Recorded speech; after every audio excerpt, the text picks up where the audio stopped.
do you think is the biggest issue facing District 2? What are your plans to address it? I think the biggest issue facing District 2 right now is the lack of prioritizing our services like our streets, our animal services, our parks. None of that has been prioritized in the budget, so I want to make sure that we look at allocating funding toward these services to make sure that they're going to function. Right now, there's not enough staffing across these services, and that's why we don't have better streets, we don't have lighting at some of the parks, and our animal services, we see strays everywhere. So I think we need to make sure that we prioritize that, and I think we do that by hiring a good city manager that is community oriented, ethical, and will prioritize these things. Is there an area that you feel the city is wasting money, whether it's a department or on a certain projects, or and that those resources would be better spent or utilized in other areas to provide better services for El Paso? I think that the city right now is doing a lot without enough community input. I think that, for example, Memorial Park, they came up with a plan without any input, and a lot of people did not like the plan. And so I think we need to go back to basics and make sure that anything that we're doing at the city has community input. That way we do it together as a community. And I think that that's why you've seen so many certificates of obligation being used over the past years to do projects that were not community involved. And so I want to make sure that the community's there every step of the way. A lot of these streets haven't been paved in decades. And so I think it really shows where the priorities of the city have been right now. And I want to make sure that we go back to staffing those adequately. And since you brought up the obligation. How would you vote on certificates of obligation, and what are your thoughts on certificates of obligation? I think certificates of obligation should be used for emergencies, like when, unexpected things have happened in our community over the past years, flooding, the COVID pandemic. I think that those are good reasons to act fast to make sure that we are helping our community members. I think that if we continue to use them for projects that are just priorities of the city without any community input, I think that's when you get into dangerous territory like we have been for a few years. So I think emergency only is the short answer, I would say. And then the MPC downtown project, throughout the years, the spending, the lawsuits and everything else, the trying to move it. What are your thoughts on this, and what will you do to represent the best interest of your district constituents? The multi-purpose, okay, I was like, okay. So I think that that is outside of District 2, but I know that this has been a big issue for the city for years now.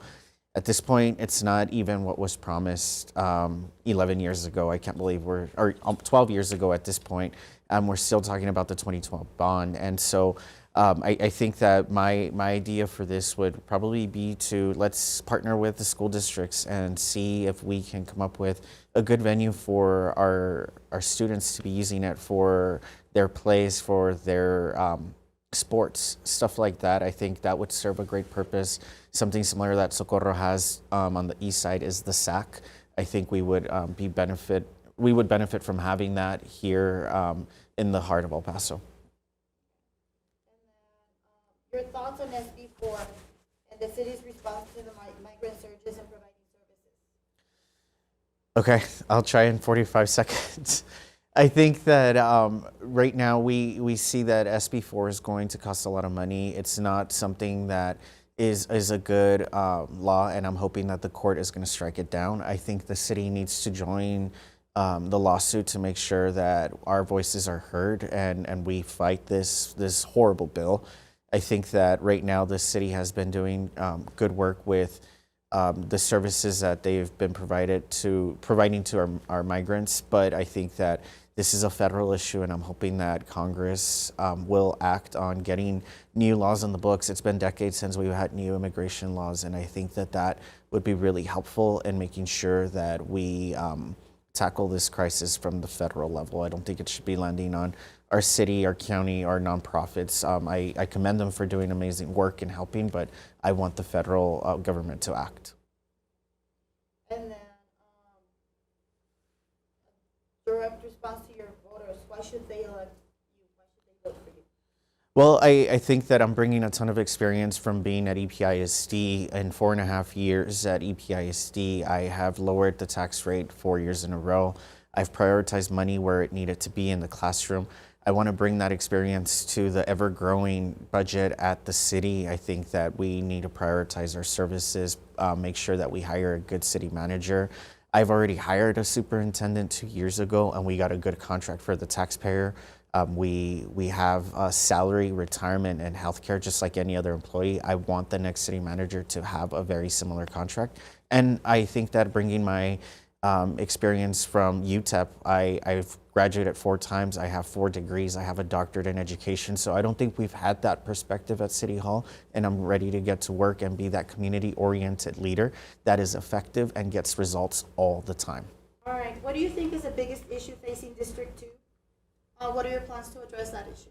In terms of infrastructure, the streets, we have both a number of potholes, streets that have been neglected for a very long time, and a really dire need for speed bumps and other controls for traffic because of the high level of fatalities and car accidents in our district. What would you say is the main street that needs the most attention at this point? I think all of the streets that run parallel to Van Buren, there are just a number of streets that lead right into Dyer, where we have received complaints from people about the high number of accidents they've had. One of them is Fort Street, but really a lot of the streets around there, and only a few of them, including Van Buren, have received any kind of control, including speed bumps, including short medians and roundabouts. Is there an area that you feel the city is wasting money, or that those resources would be better spent or utilized in other areas to provide better services? Well, we're still waiting to hear back from the auditor about the 180 agreements. It does seem that a lot of those 180 agreements for businesses may not have come into fruition and have not given us a return that we expected. And those are the types of agreements that I really want us to question moving forward. The public-private partnerships that we enter into must always benefit the public more than the private sector. And what we see is that if we are incentivizing certain businesses, we're disincentivizing or disinvesting in the communities that most need it, including the Northeast and the South Side, which are part of District 2. How would you vote on certificates of obligations? What are your thoughts on the certificates of obligations? When it comes to the city, I really don't see myself voting on a certificate of obligation. There are very, very few circumstances in which we would need one, but we cannot continue to use them for services that the city should already be budgeting for, including streets. So if we have a disaster, for instance, we know that it's very likely that FEMA or another federal or state agency will step in and help us. We do not need to get a CO for those types of issues. And so the city is very different from other entities in the community that do require emergency spending. And I don't see myself voting on a CO in the future.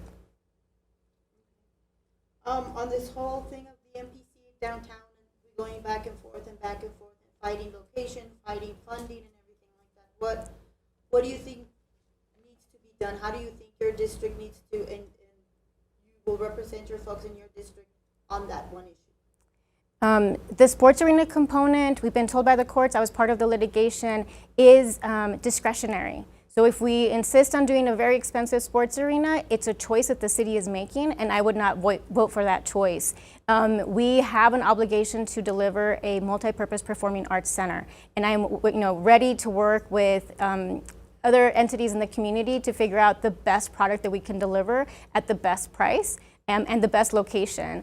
We know that Starco, which is a property that I worked on a lot with the workers, has been available for many, many years, and no one has built anything on it. The location is perfect for such an event venue, and so I do hope that if elected, I can push for something that is reasonable, cost-effective, and will really attract the kind of entertainment that we desperately need.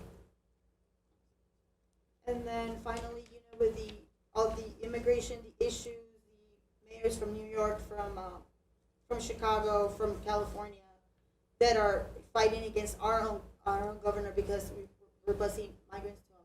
We still want to provide services. We're humanitarians. But what are your thoughts on that bill, and what are your thoughts on immigration and how El Paso has been handling the surges and the down lows so far? When it comes to SB4, the City of El Paso has a choice to either be a plaintiff against its implementation or a defendant if it does implement it.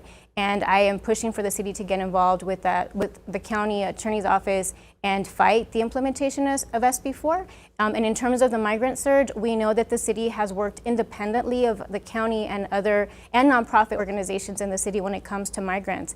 The neighborhoods feel the burden because the city, in part, has failed to really collaborate with community partners and has not use resources like Moorhead Elementary to its full capacity. And so we have received some incomplete promises from the city. And again, I wish that they would work more with other entities, because we always, when we work together, we can minimize the impact on neighborhoods and taxpayers.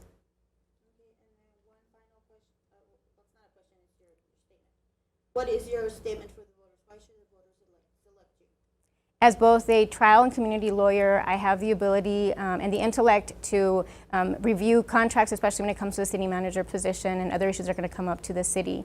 As a person who's worked very diligently with the community in front of the city to address implementing campaign finance reform so that we can get big money out of our elections, as well as animal services, as well as many other issues, I am the candidate that's most equipped to serve you on day one. I am not afraid, I have integrity, I have the intellect, and more than that, I have the community backup. My campaign, as well as the work I've done as a community lawyer for 19 years, shows that I am driven by a love of community, and that I will not move unless the community moves behind me or with me. And that is what I bring, both my experience as a lawyer and my experience as a community leader who is not afraid of working with the community. I expect it, and I thrive on working with community groups, and you can see that in my campaign.